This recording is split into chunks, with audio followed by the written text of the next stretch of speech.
Okay, well, good afternoon, everyone. Well, this is Warring from WR. This is Mike Talks NY Sports. This is episode 3, and today I'm going to be talking about the Knicks preseason, their expectations for the season, and I'm also going to dive a little bit on the Nets and their first preseason game and what their team expectations are as well.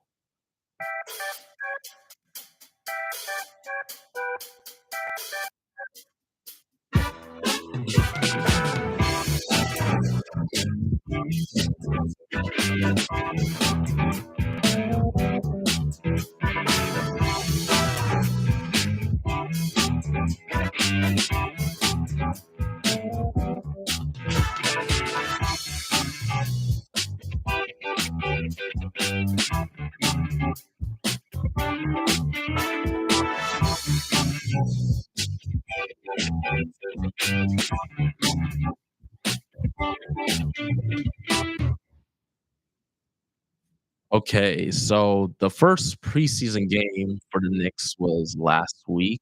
I think they did play the Hornets.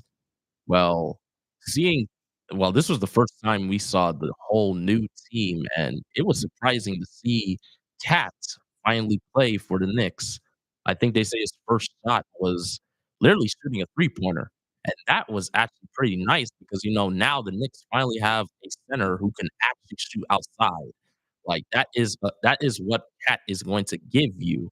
Also, in those games as well, it showcased Cat and Brunson doing the pick and roll, like, that looks like it's going to be dangerous during the season, like, because I remember I was watching the Wizards game, and the Knicks were just frying them on all fronts, like, they were hitting their shots, they were attacking the paint, they were getting steals, like, it was it was a monstrosity just watching all that, but another thing is that the New York Knicks, they look like they're gonna be one of those top teams in the East because it's like I watched the way how Mikal Bridges and Anunoby just guarded the hell out of those Wizard players. I know it's preseason and it doesn't matter, but we're getting a sneak peek of what the defense is gonna look once the season starts. Like, it looks like it's gonna be dangerous. So, I'm looking forward to that.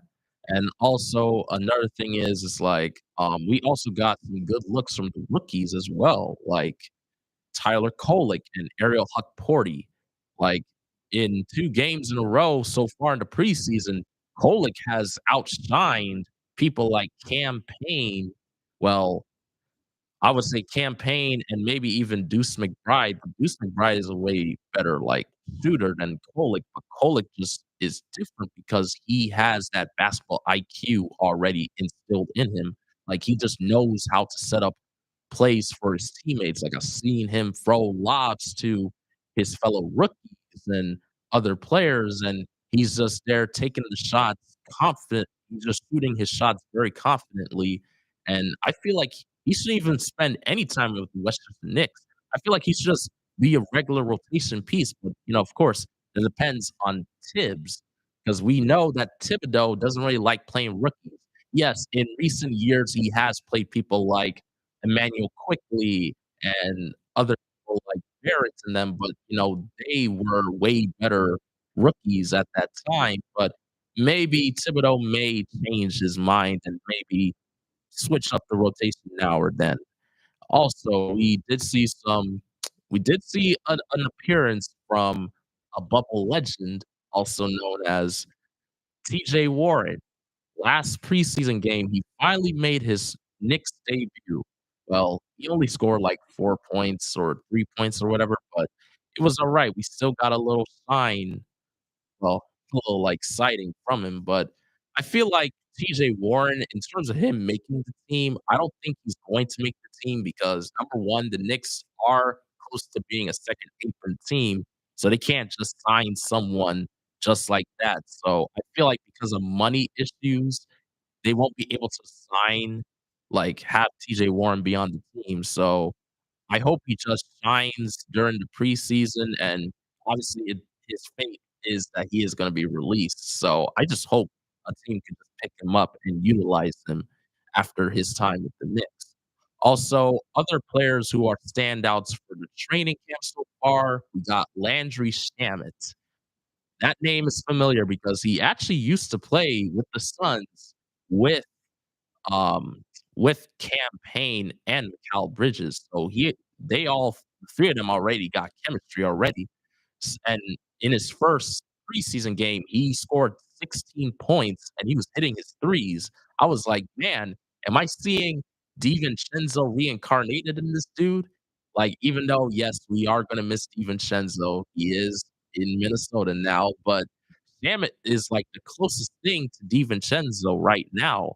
I'm just hoping he makes the roster, and Tibbs has been raving about him throughout training camp, so I already know he is going to make the roster. So, well, good luck to him. I will be looking forward to seeing him during the regular season. Also, during the preseason, we also did just learn the news of Mitchell Robinson. Robinson finally, they say he is not going to play until 2025. After hearing those news, I'm like, damn, that is just ridiculous. Like, can New York ever get a center that is durable? Yes, the Karl Anthony Towns trade did kinda in a way correct that, but they still need a decent rim protector, and Mitchell Robinson is that person, but he's never healthy. Like, can he ever be healthy? But he's never really been that healthy in his career. He's only had, like, 1 season where he's played, like, over 70 games. Everything else has been, like, 30 or 20 games in a season, and that's ridiculous. But they say that the Knicks have been actively trying to trade him in the train they've been trying to trade him for a different player throughout the entire offseason, but they have failed to do so, even though there are teams out there that are interested in Mitchell Robinson. But the thing is, they don't have the best trade package that the Knicks are looking for. Because clearly the Knicks, they probably will want like maybe at least a first round pick and a rotational piece. It could be like another wing player or even another big man. Like they say the Knicks have been still, despite the cap trade, they say the Knicks have still been trying to contact with the Washington Wizards to try to get Jonas Valanciunas. I feel like if the Knicks can pull off that trade for Valanciunas, they would be a monster in the East because you already have a full-on starting lineup that can shoot the threes. Even though we did see Valanciunas play, and obviously he didn't play too good because it's the preseason, but there was a picture of him and Leon Rose talking. Well, just in case if anyone doesn't know, Leon Rose is the Knicks president. There's a picture of him and Leon Rose talking like before the game, and it's putting up all these rumors where is it possible that the Knicks are going to pull off a trade at the trade deadline? Or I don't know. I just hope, but we'll see. So, my current expectations for the Knicks right now, I feel like they're probably still going to be the second seed in the East. They may try to go for the second seed. I mean, well, not second seed, the first seed, but we really never know because the Boston Celtics are still a threat. But that first game, I'm looking forward to it. I just hope the Knicks just beat the Celtics and make a statement to the NBA saying, "We got a good group of players, we got chemistry, and plus we got a dog in someone named Cat." So I just hope and pray that the Knicks can at least win like about 60 games and finally establish themselves as contenders in this league. Well, now I'm going to be talking about the Brooklyn Nets. The Brooklyn Nets, they are currently in shambles. Like, I don't know what's going on with that team at all. Like, they just played their first preseason game.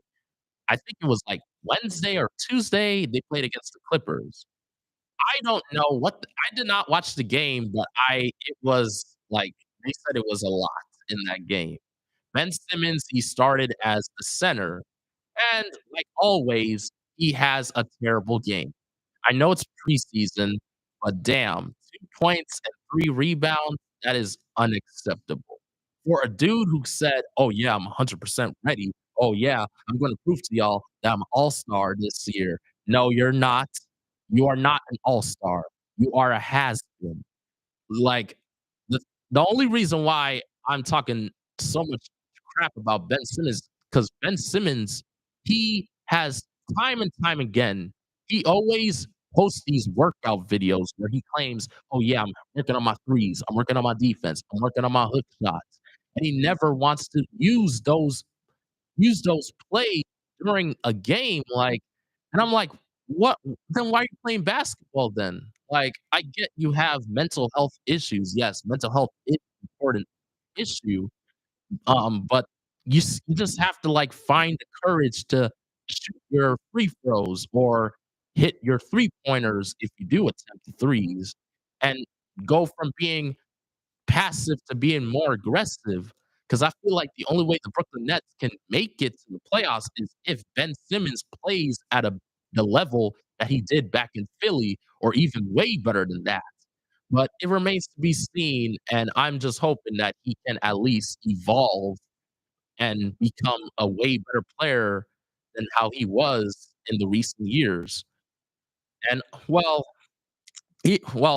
now that Ben Simmons is back, I hope that him and Cam Thomas can potentially, like, do, like, a pick and roll thing, some similar to, like, what Brunson and Cat are trying to do, like, do, like, a pick and roll thing. Because like, I feel like if Cam Payne and Ben Simmons start doing the pick and rolls, it can be dangerous because Ben Simmons could just cut to paint and go for the dunk, like, that would be good, but even though I believe that the Nets, well, clearly they're not making the playoffs, but they will try to make a statement, but they're gonna get outshined by the Knicks. Like, I'm just orange and blue skies everywhere with the Knicks, like, even though right now I kinda do sound like Stephen A. Smith, but yeah. Yeah, the Knicks, they're still gonna be a way better team than the Nets.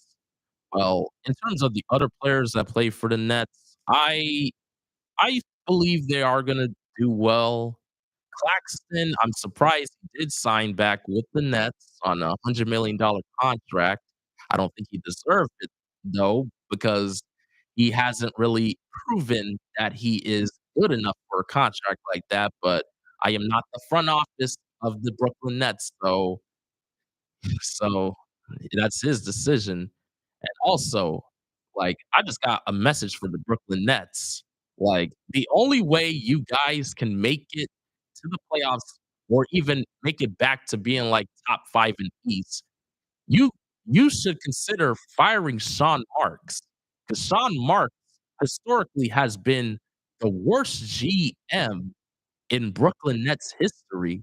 Because I remember back in 2013 when they did the trade with the Celtics and got old ass Garnett and Pierce and Jason Terry, and they traded away all their future first round picks. And I think they say one of the first round picks ended up being Jason Tatum.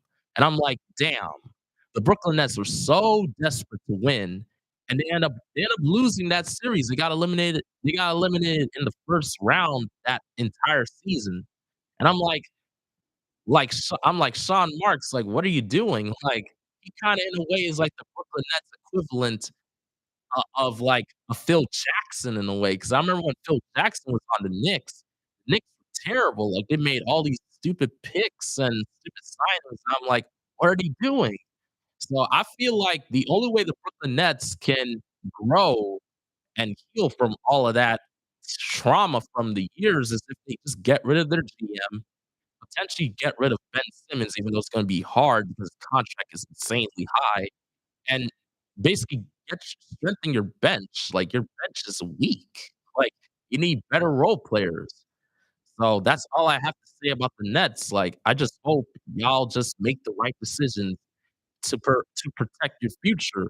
Because I feel like if the Nets have another like lackluster season, I have a feeling that the New York fan base is just gonna support the Knicks, and the Nets may potentially be forced to go back to New Jersey and be known as New Jersey Nets again.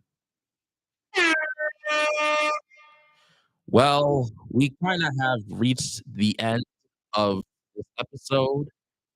Y This was a very entertaining and, well, nerve-wracking episode, so I will be back next week talking about the end of preseason and the training camp cuts, and, well, this is Michael Walters reporting from WIUR. This is Mike Talks NY Sports. Have a good day.